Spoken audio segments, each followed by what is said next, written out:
অ্যাথলেটিক্সে আসছে না সাফল্য, বিদেশ ভ্রমণের নজিরবিহীন রেকর্ড করেছেন ফেডারেশনের সাধারণ সম্পাদক আব্দুর রকিব মন্টু। শুক্রবার বাংলাদেশ জিম্বাবুয়ের চতুর্থ টি-20 ভালো ক্রিকেট খেলে আত্মবিশ্বাস বাড়ানোর লক্ষ্য পূরণ হবে কি? ধোনির চেন্নাইয়ের একাদশে নিয়মিত মুখ মইন আলী ধর্মপ্রাণে ক্রিকেটার এখনো ফুরিয়ে যান।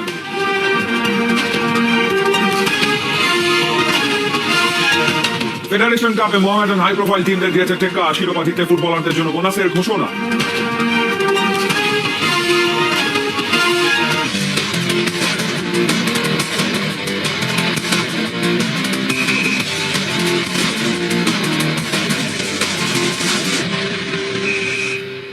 স্বাগত একাত্তরের কালো যুগে আপনাদের সাথে আছি আমি ফাহিম রহমান। শুক্রবার বাংলাদেশে পালিত হতে যাচ্ছে বিশ্ব অ্যাথলেটিক্স দিবস। তবে বিশ্বের সাথে তাল মিলিয়ে আদৌ কি রাইট ট্র্যাকে আছে বাংলাদেশ? দিনকে দিন ডুবতে বসা অ্যাথলেটিক্সে যখন সাফল্যে ছিটে ফোটা নেই, তখন বিদেশ ভ্রমণে নজিরবিহীন রেকর্ড করেছেন ফেডারেশনের সাধারণ সম্পাদক আব্দুর রকিব মন্টু। অ্যাথলেটিক্সের নাম ভাঙিয়ে 5 বছরে ঘুরেছেন 18 দেশ, বঞ্চিত করেছেন কোচ ও টেকনিক্যাল পার্সনদের। আব্দুর রকিব মন্টুর এই বিদেশ সফরে অতিষ্ঠ অন্যান্য কর্মকর্তারা। অ্যাথলেটিক্স ফেডারেশনের ভেতর বাহিরের খবর নিয়ে 2 পর্বের ধারাবাহিকের প্রথম পর্ব আজ জানাচ্ছেন Parthamoni. Athletics mother of all sports, বিশ্বের সেরা সব ইভেন্ট এখানে, কিন্তু আন্তর্জাতিক অঙ্গনে স্বর্ণ জয়ের লক্ষ্য নাই। আছে গৌরব উজ্জ্বল ইতিহাস, কিন্তু তা নিয়ে ভাবার সময় নাই। বাংলাদেশ অ্যাথলেটিক্স ফেডারেশন, যার অপর নাম সোনার ডিম পাড়া হাঁস, যেখানে হাঁসের খবর কেউ না রাখলেও সোনার ডিম চাই চাই। আর এই সোনার ডিম হলো বিদেশ ভ্রমণ। দেশের বাইরে পাঠাবার জন্য যোগ্য অ্যাথলেট খুঁজে পাওয়া না গেলেও বাংলাদেশ অ্যাথলেটিক্স ফেডারেশনের একজন কর্মকর্তা সব সময় রেডি থাকেন তার লাগেজ নিয়ে।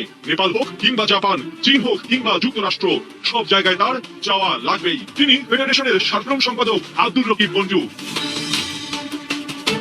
2017 সাল থেকে বাংলাদেশ অ্যাথলেটিক্স ফেডারেশনের দায়িত্বে থাকা মন্টু বিদেশ ভ্রমণে এক প্রকার রেকর্ড করেছেন। অ্যাথলেটিক্স ফেডারেশনের প্রতিনিধি হিসেবে 5 বছরে বিদেশ ভ্রমণ করেছেন 24 বার, ঘুরে এসেছেন 18 দেশ। দেখা গেছে প্রতি বছর অ্যাথলেটিক্স ফেডারেশনের হয়ে বিদেশ সফর বেড়েই চলেছে আব্দুর রকিব মন্টুর। 2017 ও 2018 সালে 3 বার করে ট্যুরে যান ফেডারেশনের এই কর্তা। 2019-এ সংখ্যা বেড়ে দাঁড়ায় 5-এ। করোনা মহামারীতে 2 বছর লস হলেও পরবর্তীতে তার ঠিকই পুষিয়ে নেন। 2022 থেকে 2024 আড়াই বছরে মন্টু বিদেশ ভ্রমণ করেছেন মোট 13 বার। টেকনিক্যাল পার্সনদের বঞ্চিত করে সেক্রেটারির এই বিদেশ প্রীতিতে বিরক্ত, ক্ষুব্ধ সাবেক অ্যাথলেট ও ফেডারেশনের সাবেক কর্তারা। তুমি খেলা বিদেশে হবে, 90% জায়গায় সে নিজেকেই যাবে, কোচের জায়গায়ও নিজে যাবে, সে এসে কোচ না তাও সে নিজে যাবে। এটা আসলে পাগলের প্রভাব বটে, যে সবসময় গেলে উনি বলেন যে আমার মিটিং আছে এবং আমার এখানে সাংগঠনিক কাজও আছে, এই জন্য আমাকে যেতে হবে। দেশের বাইরে কি এমন মধু যা একা খেতে চান আব্দুর রকিব মন্টু? এ নিয়ে প্রশ্ন করলে নিজের সাফাই গাওয়ার পাশাপাশি সহকর্মীদের যোগ্যতাকে প্রশ্নবিদ্ধ করতেও দ্বিধা করেননি। আমি তো দ্বিতীয় কেমন নিয়ে যাবেন, এটা তো রাষ্ট্র টাকা খরচ হবে। আমি তো কংগ্রেস করে একই সাথে কারবার করে ফেলছি। ভাষাগত বিষয় আছে, এখানে শুধু সিলেকশন নিয়ে পাঠানো কে যাবে, টেকনিক্যাল নলেজেবল বা যারা একটু জানাশোনা আছে। আমাদের অনেক মেম্বার আছে যারা কিন্তু যায়নি, তারা বুঝবে না টেকনিক্যাল মিটিং না থাকলে যে খেলতে পারবেন। শুধু বিদেশ ভ্রমণই না, আব্দুর রকিব মন্টু ব্যক্তিগতভাবে যুক্তরাষ্ট্রের গ্রিন কার্ডধারী। বছরের বড় সময় কাটান যুক্তরাষ্ট্রে। অনুপস্থিত থাকলেও এ সময় ফেডারেশনের দায়িত্ব কাউকে বুঝিয়েও যান না, ফলে অনেক গুরুত্বপূর্ণ কাজই হয়ে পড়ে স্থবির। সেক্রেটারি এই অনুপস্থিতি নিয়ে খোদ ফেডারেশনের সদস্যরাও হতাশ। সমস্যা হলো বাইরে বেশি থাকি আমেরিকায়, ওই দিকে সময়টা দিয়ে আমার মনে হয় সে সময় দিতে পারে না। চেষ্টার মধ্যে কিছু ত্রুটি আছে, আমি এটা করবো অবশ্যই। ফেডারেশন যতই অচল হয়ে থাকুক, বৈশ্বিক প্রেক্ষাপটে অ্যাথলেটিক্স যতই পিছিয়ে পড়ুক, আব্দুর রকিব মন্টু আপাত মস্তক ডিজিটাল। যুক্তরাষ্ট্রে আরামে থাকলেও মাসের খেলা নাকি মনিটর করেন অনলাইনে। আমাদের এখন সব অনলাইন, কোনো কিছু বর্তমানে ঘটেছে কিনা, কারণ সব দেখছি আমার কাছে ইমেল আসছে, আমি কিন্তু দেখে দেয় সব বাইক সাইডে যাচ্ছে। এখানে থাকেন না, আমেরিকায় থাকেন না, একই জিনিস। আপনি প্রধানমন্ত্রী কাউকে দায়িত্ব দিয়েছেন, রাষ্ট্রপতি কাউকে দায়িত্ব দিয়ে গেছেন। একে তো বছরের বেশিরভাগ সময় থাকেন আমেরিকায়, বাকি সময় অ্যাথলেটিক্সের নামে ঘুরে বেড়ান এদেশ ওদেশ। বাকি যেটুকু থাকে সেখানে মন্টু কখনো সুপ্রিম কোর্টের আইনজীবী, কখনো আওয়ামী যুবলীগের কেন্দ্রীয় সদস্য। তার এত সব দায়িত্বে অবহেলায় পড়ে থাকে শুধু অ্যাথলেটিক্স, যদিও তা মানতে নারাজ ফেডারেশনের এই কর্তা। আমি মনে হয় প্রথম কোনো ব্যক্তি যে কোনোদিন একটা যুবলীগের কর্মকর্তাকে এখানে কেউ দেখেনি। আমি যে ইলেকশনও করেছি, আমার এইসব লোক ছিল আমার সাথে। আমি কখনোই আমার কোনো জায়গায় দলীয় পরিচয়টা দিইনি। অ্যাথলেটিক্সে রাজনৈতিক প্রভাব খাটেন না বলে দাবি করলেও ফেডারেশনের সামনে দলীয় শোডাউন করার অভিযোগ আছে আব্দুর রকিব মন্টুর বিরুদ্ধে। এমনকি দ্বাদশ সংসদ নির্বাচনে প্রার্থিতা পেতে অ্যাথলেটিক্সের নাম ভাঙানোর প্রমাণও পাওয়া গেছে।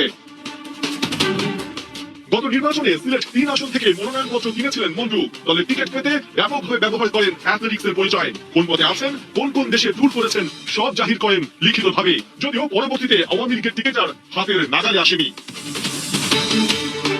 আন্তর্জাতিক অঙ্গন তো বটেই, দক্ষিণ এশিয়ার অ্যাথলেটিক্সে বাংলাদেশ এখন ভেঙে পড়া এক নাম। এখানে পদকের ঝুলি হালকা হলেও আব্দুর রকিব মন্টুদের পাসপোর্ট ভিসায় ভরাট থাকে। এ যেন অদ্ভুত এক বিদেশ প্রীতি।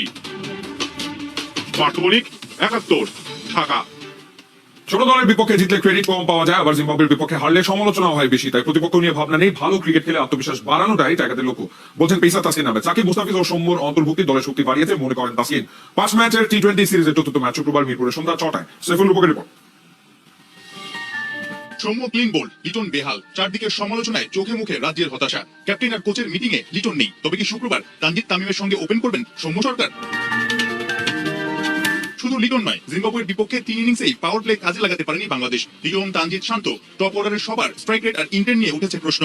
ধুমধারাক্কা আইপিএল এর পাশে টাইগারদের ব্যাটিং যেন বড্ড পানসে। ওয়েস্ট ইন্ডিজ, অস্ট্রেলিয়া বা অনেকের তুলনায় হয়তো কিছুটা জেনেটিকলি পাওয়ার আমাদের কম, পাওয়ার ক্রিকেট যেহেতু টি-20, সেক্ষেত্রে কিভাবে আমরা আরো গ্যাপ গুলো ইউজ করতে পারি বা রান আর একটু বেশি করা যায়, ওইভাবে চিন্তা করে বোলিং আর একটু ভালো করা যায়, কেমন ডেথ আর একটু ভালো করা যায়, কেমন তো সবাই আমরা ইমপ্রুভমেন্ট করার ট্রাই করতেছি। কারণ আমাদের টিমের সবারই কিন্তু স্কিল ওয়াইজ এবং প্লেয়ার ওয়াইজ আমাদের মার্জিন সবারই 19-20 কেউ 15-20 নাই। তো এই জন্য আমাদের যে জিনিসটা ইম্পর্টেন্ট যে আছে টিম ওয়াইজ বেটার ক্রিকেট খেলা। জিম্বাবুয়ে যারা 20 দলে টি-20 বিশ্বকাপেও জায়গা পায় না, এমন দুর্বল প্রতিপক্ষের বিপক্ষে খেলে কিংবা জয় পেয়ে কি লাভ হচ্ছে টাইগারদের? তবে কি ফেক কনফিডেন্স নিয়ে আমেরিকা যাচ্ছে বাংলাদেশ? যদি একটা ম্যাচ হেরে যাই তখন কিন্তু আবার অন্যরকম কথা হবে যে জিম্বাবুয়ের সাথে আসছে, জিতলে ক্রেডিটটা কম পাই আমরা ছোট টিমের সাথে খেলবো। এই কনফিডেন্স না, আসলে ভালো করতে পারলে তো যে কোনোখানেই কনফিডেন্স বুস্ট আপ হয়।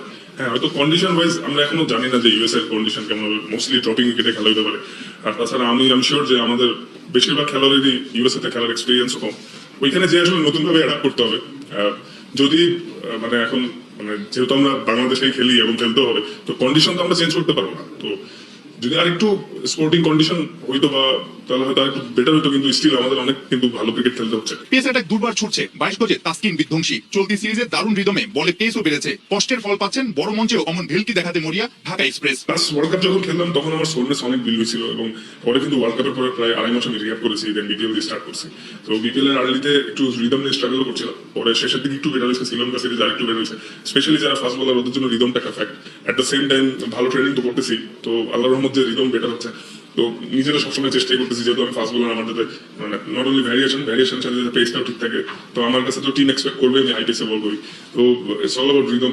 ভালো হচ্ছে আল্লাহর রহমতে, আই হোপ সামনে আরো ভালো হবে। চট্টগ্রামে 3 টি-20তেই শান্তদের জয়। এর মধ্যে ঢাকায় জোড়া টি-20তে দলে এসেছেন সাকিব, মুস্তাফিজ আর সৌম্য। জিম্বাবুয়েকে বাংলা ওয়াশ করেই বিশ্বকাপের বিমানে উঠতে যায় টিম বাংলাদেশ। সাইফুল রূপক, ৭১। ধোনির চেন্নাইয়ের একাদশের নিয়মিত মুখ মঈন আলী। ধর্মপানের এই ক্রিকেটার এখনো ফুরিয়ে যাননি, 34 বছর বয়সে দেখিয়ে যাচ্ছেন দাপট। ব্যাটিং, বোলিং, ফিল্ডিং 3 ডিপার্টমেন্টেই তিনি নজর কাড়া। ধর্মীয় বিশ্বাসের কারণে মঈন আলী আর মুস্তাফিজকে চেন্নাই দিয়েছে যথার্থ সম্মান। ভারতের চেন্নাই থেকে অন্যভাবে পাঠানো রিপোর্ট। বৃক্ষ যত বড় হয় তত ঝুঁকে পড়ে। সময়ের অন্যতম সেরা অলরাউন্ডার মঈন আলী যেন তার বাস্তব উদাহরণ। জীবনের বাঁকে বাঁকে তার বিনয়ের ভাষা। তিনি ধার্মিক তবে সংকীর্ণ মনন। সবাইকে তিনি সম্মান করেন, বিপরীতে সম্মানও কুড়ান। চেন্নাইয়ের ঐচ্ছিক অনুশীলনের দিনেও শুরু থেকে বেশ সিরিয়াস ছিলেন মঈন আলী। তিনি ভালো করেই জানেন আইপিএল এর মতো মঞ্চে টিকে থাকতে হলে দিতে হবে নিজের সর্বোচ্চটা। ব্যাটিং, বোলিং, ফিল্ডিং 3 ডিপার্টমেন্টেই এই ইংলিশ অলরাউন্ডার দেখান তার কামাল। কেবল ক্রিকেট নয়, ধর্মের প্রতিও তার আছে সুগভীর টান। উগ্রপন্থা, সন্ত্রাসবাদের বিপরীতে দাঁড়িয়ে যে ধর্ম শোনায় মানবতা আর সম্প্রীতির গান, মঈনও সেই ধর্মবোধের অনুসারী। তার আচরণ প্রমাণ করে কতটা পরিমার্জিত ধর্ম ইসলাম। 2021 সালে চেন্নাইতে যোগ দিয়ে তিনি অনুরোধ করেছিলেন তার জার্সিতে মদ প্রস্তুতকারী প্রতিষ্ঠানের লোগোর নাম না রাখতে। আইপিএল এর এই ফ্রন্টাইজিটিও মঈনের অনুরোধ মেনে নিয়েছিল। সেই একই পথে হেঁটেছেন বাংলার মুস্তাফিজও। একজন মুসলিম হিসেবে ইসলামী নিষিদ্ধ মদপান থেকে দূরে থাকার পাশাপাশি মদের বিজ্ঞাপনও প্রমোট করেননি তারা। এই দুই ক্রিকেটারের ধর্মীয় বিশ্বাসের প্রতি সবসময় শ্রদ্ধা রেখেছে চেন্নাই। মঈন আলী সতীর্থদের কাছে অনুপ্রেরণার। ওর আচার ব্যবহার সবাইকে মুগ্ধ করে। ওর প্রতি দলের প্রতিটা সদস্যের ভালোবাসা ও শ্রদ্ধা রয়েছে। মাঠের ক্রিকেটে ওর কাছ থেকে আমরা ভালো সাপোর্ট পাচ্ছি। মঈনের উপর আস্থা রাখা যায়। পাকিস্তানি বংশোদ্ভূত ইংল্যান্ডের মঈন আলী সহধর্মিনী ফিরোজা হোসেন বাংলাদেশি বংশোদ্ভূত। সেই হিসেবে মঈন আলী বাংলাদেশের জামাই। তার শ্বশুরবাড়ি সিলেটে। বাংলাদেশের মেয়ে বলেই হয়তো স্রোতের সাথে গা ভাসান না ফিরোজা। পৃথিবীর যে প্রান্তেই যান, যেখানেই থাকেন, সর্বদা মেনে চলেন ধর্মীয় রীতি। সহধর্মিনীর এমন গুণের কারণেই মঈন আলী সুখী ক্রিকেটার। 36 বছর বয়সেও ব্যাট বলে দারুণ ধার। আইপিএলে গেল 4 মৌসুম ধরে চেন্নাই খেলছেন মঈন আলী। দিয়েছেন ধোনির আস্থার প্রতিদান। তাই তো চেন্নাইয়ের শুরুর একাদশের নিয়মিত মুখ। আইপিএলে 65টা ম্যাচ খেলে তুলেছেন 1000-এর উপরে রান। কম যান না বল হাতেও। মঈনের ঝুলিতে উইকেট 35টা। দুর্দান্ত তার ফিল্ডিং। এখনো আইপিএলে তার ক্যাচ 22টা। সহজ সরল মঈন আলী চেন্নাই দলের সবার কাছে বেশ প্রিয়। সতীর্থরা তাকে পছন্দ করেন খুব। তার সততায় মুগ্ধ সবাই। এক হাতে তার ব্যাট, আরেক হাতে জায়নামাজ। তার আত্মবিশ্বাস তো থাকবেই তুঙ্গে। তিনি তো আসমানে মিলবেন সফলতার ডানা। ধর্মেই মেলে মুক্তি, অর্থ, যশ, খ্যাতিও মেলে সব। তাই তো চেন্নাই জুড়ে ওঠে মুস্তাফিজ মঈন রব। ব্যবহার আর পারফর্ম দুদিকেই তাদের মহাধার, সততাই তাদের মূল অস্ত্র, নীতিতেই চলে সব কারবার। অর্ণব বাপি, ৭১, চেন্নাই, ভারত। সাদা কালোর ফুটবলার গর্জে ওঠো আরেকবার। কাগজে কলমে হাই প্রোফাইল টিমদের টেক্কা দিয়ে টানা দ্বিতীয়বার ফেডারেশন কাপের ফাইনালে উঠে চমকে দিয়েছে ঢাকা মোহামেডান। ২১ মে ময়মনসিংহের বিগ ফাইনালে ঐতিহ্যবাহীদের মুখোমুখি হবে আবাহনী কিংবা বসুন্ধরা কিংসের। তার আগে দলটাকে উজ্জীবিত করতে ক্লাবে আসেন মোহামেডানের football committee chairman engineer Golam Mohammad Alamgir. Leading from the front এই সংগঠক গেলবার মতো এবারও চ্যাম্পিয়ন হলে বোনাস দেবার ঘোষণা জানান। ফাইনালের আগে লিগের ম্যাচগুলোয় ভালো খেলে প্রেস রিহার্সাল সারার পরামর্শ দেন ম্যাক্স গ্রুপের চেয়ারম্যান। এ সময় উপস্থিত ছিলেন মোহামেডানের কোচিং স্টাফ ও চেয়ারম্যান জেনারেল মোহাম্মদ আব্দুল মুবিন। মোহনানকে যে তারা এত ভালোবাসে এবং তারা মোহনানের জিতা যে তারা উজ্জীবিত হয় এবং যেভাবে সুন্দর করে প্রিন্টিং অ্যান্ড ইলেকট্রনিক মিডিয়া যেভাবে তারা প্রচার করে, এটা কিন্তু আমাদেরকে যেরকম ইন্সপায়ার করে, আমাদের সবাইকে ইন্সপায়ার করে। চ্যাম্পিয়ন হলে ঘোষণা আগে দিলে ওদের সমস্যা, কিন্তু থাকবে অবশ্যই থাকবেই। এবং ঘোষণাটা প্রেসিডেন্ট সাহেবের সাথে সামনে আমার দেওয়া ঠিক হবে না, বাট ঘোষণাটা থাকবে অ্যান্ড ইট টেকনিক্যাল ঘোষণা, মানে very very very well defined technical ঘোষণা থাকবে। ছিলেন রিয়াল মাদ্রিদের ফ্যান বয়, সময়ের সাথে গায়ে জড়ালেন সেই সাদা জার্সিটা। সুযোগ পেয়ে দলকে জিতিয়ে হিরো বনে গেলেন জসুলো। ম্যাচের ৮৭ মিনিট পর্যন্ত এগিয়ে বায়ার্ন মিউনিখ। জসুলোর ৩ মিনিটে ঝড়ে বায়ার্নকে উড়িয়ে ফাইনালে লস ব্লাঙ্কোস। ইউএফা চ্যাম্পিয়ন্স লিগের রিয়াল লিগলো কামব্যাকের নয়া এপিসোড। কোন report. Can you provide me a good link to watch a Real Madrid game? 2012 সালে সোশ্যাল মিডিয়ায় এভাবে রিয়াল মাদ্রিদের খেলা দেখার লিঙ্ক চেয়েছিলেন হোসেলো। ঠিক 12 বছর পর রিয়ালের জয়ের নায়ক সেই ফ্যান বয় হোসে লুইস মাতো সান মার্টিন। স্বপ্নে বাঁচা বোধ হয় একেই বলে। কোচ আমাদের বলেছিল এই ম্যাচটা হৃদয় দিয়ে খেলে জিততে হবে। প্রত্যাবর্তনটা এসেছে সেভাবেই। হৃদয় দিয়ে খেলতে হবে, এই কথাটাই হয়তো সাথিয়ে দিয়েছিল হোসেলোকে। রিয়ালের জন্য কম হৃদয় তো পড়েনি স্পানিওলের এই ফুটবলারের। 2022 সালে প্যারিস গিয়েছিলেন রিয়ালকে সাপোর্ট করতে। সে বছরই স্পানিওল রেলিগেটেড হয়ে গেলে মাত্র 1.5 মিলিয়ন ইউরোতে লোনে রিয়ালে যোগ দেন এই স্ট্রাইকার। স্বপ্ন সত্যির ছোঁয়া পেতেই কি রাস্তায় না উপহার দিল হোসেলো। ইউরোপা চ্যাম্পিয়ন্স লিগের সেমিফাইনালের দ্বিতীয় লেগ সান্তিয়াগো বার্নাব্যুতে বায়ার্নের বিপক্ষে পিছিয়ে খোদ রিয়াল মাদ্রিদ। একের পর এক আক্রমণেও মিলছে না গোল। বায়ার্ন হয়তো ভুলেই গেছে অপ্রিয় সত্যটা।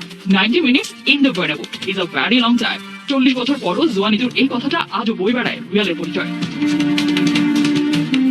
ম্যাচের 81 মিনিট ভলভার্দেকে থেকে তুলে ইম্প্যাক্ট সাব হিসেবে নামালেন হোসেলো। নার্ভে আইস নিয়ে নামলেন এই স্প্যানিয়ার্ড। দলকে ম্যাচে ফেরাতে সময় নিলেন মোটে 7 মিনিট। 87 মিনিটে প্রথম গোল, 91 মিনিটে করলেন জোড়া পূরণ। সুপার সাব হয়ে রিয়ালের ইতিহাসের অংশ হয়ে গেলেন এই ফরোয়ার্ড। শেষ 7 চ্যাম্পিয়ন্স লিগ ম্যাচে হোসেলো স্কোর শিটে নাম তুলেছেন 5 বার। এই ফুটবলারকে দেখে এখন তার সাবেক ক্লাব স্টোক সিটি নিউক্যাসল হয়তো নিজেদের হাত কামড়াচ্ছে। তো আফসোস করে কি লাভ? রিয়াল মাদ্রিদ আর Joselu made for each other.